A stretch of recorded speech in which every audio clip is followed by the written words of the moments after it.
Mutton idli. Narayanpur के गांव में भीम कहकर एक आदमी कैटरिंग सर्विस का व्यापार चलाता था। भीम जो भी पकाता था वे बहुत स्वादिष्ट रहते थे। उस गांव में छोटा हो या बड़ा जो भी फंक्शन होता था भीम को ही कैटरिंग के लिए बुलाते थे। भीम को खाना पकाने में उनका परिवार बहुत मदद करते थे। उनका पिता सांभर तैयार करने में स्पेशलिस्ट था। माँ तो बिरयानी पकाने में स्पेशलिस्ट थी। वैसे ही उनका भाई लोग भी खाना पकाने में उनका मदद करते थे। वही गांव में राजा सिंह कहकर एक जमींदार रहता था। राजा सिंह बहुत पैसे वाला था। उनका गांव में अच्छा नाम के साथ साथ बहुत सारे संपत्ति भी था।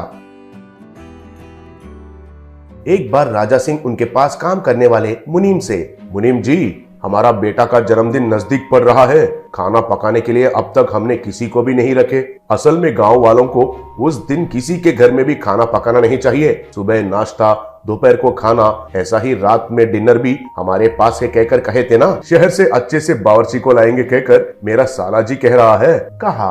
तब मुनीम, मालिक, शहर से क्यों लाना है? और आपके साले जी के बारे में कहना है तो पिछले बार एक छोटा सा पार्टी अरेंज करने के लिए कहा और कूल केक आइसक्रीम जैसा बन गया। इतना देरी किया था। ऐसे वालों को काम सौंपना ठीक रहेगा क्या? और एक बार सोचकर बताइए, कहा। तब राजा सिंह के साले जी कन्ना को बहुत गुस्सा आया। तब मुनीम, मालिक, हमारे गांव में भीम कहकर एक बावर्ची है। अगर वो खाना बनाना शुरू किया तो उनका गंध तो बगल वाले गांव तक पहुंचते हैं। असल में बहुत देर से आपको बच्चा पैदा हुआ और आप उनका जन्मदिन बहुत धूमधाम से मनाने के लिए सोच रहे हैं ना। मेरा सलाह ये है कि अगर भीम को बुलाएंगे तो खाना तो बेहतरीन पकाएगा, कहा। तब राजा सिंह ठीक है कहकर मान लिया। एक दिन राजा सिंह भीम के घर गया।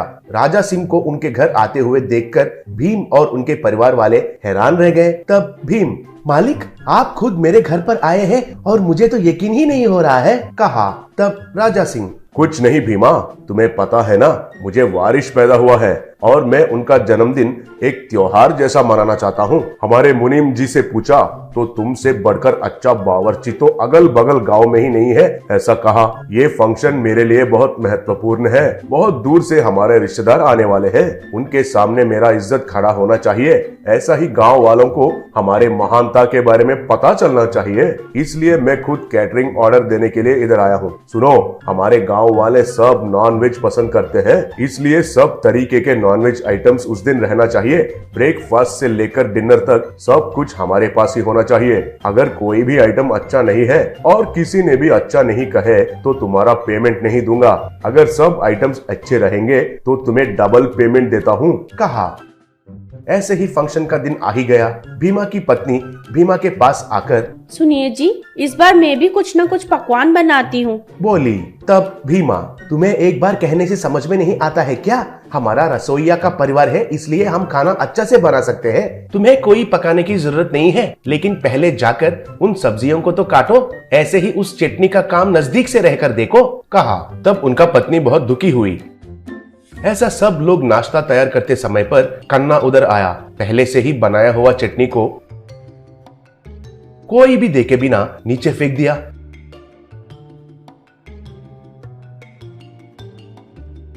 तब कन्ना उनके मन में, अब मेरा साले जी को और मुनीम को बुद्धि मिलेगी। सब लोग तो मैं किसी का काम नहीं हूँ कह रहे थे ना। अब ये चटनी के वजह से सबको गुस्सा आएगा। मेरे साले जी मुनीम के साथ एक खेल खेलेगा, ऐसा सोचा।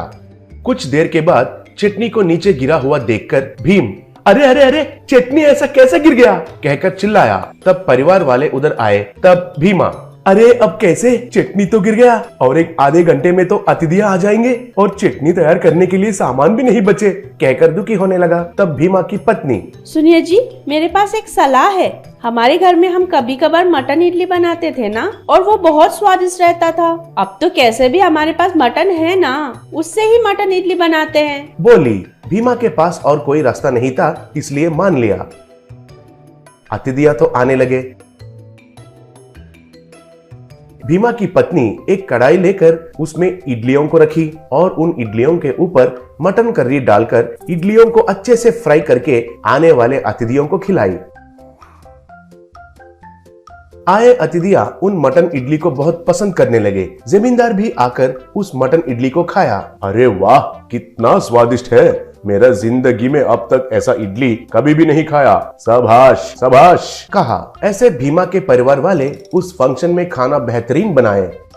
अगले दिन जमींदार भीमा के परिवार वालों को बुलाकर, भीमा, आपने तो खाना बहुत बेहतरीन बनाया है। मुख्य रूप से वो मटन इडली के बारे में गांव वाले और मेरे रिश्तेदार सब लोग चर्चा कर रहे थे। कहा। तब भीमा, वो मालिक, वो मटन इडली का विचार तो मेरा पत्नी का है जी, कहकर पत्नी के ओर बहुत गर्व से देखा। पत्नी भी बहुत खुश हुई। राजा सिंह भीम को डबल पेमेंट दिया और भीम भी बहुत खुश हुआ। बाद में सीसीटीवी फुटेज में कन्ना चटनी को गिराने के बारे में मुनीम दिखाने से राजा सिंह कन्ना को घर से बाहर निकाल दिया।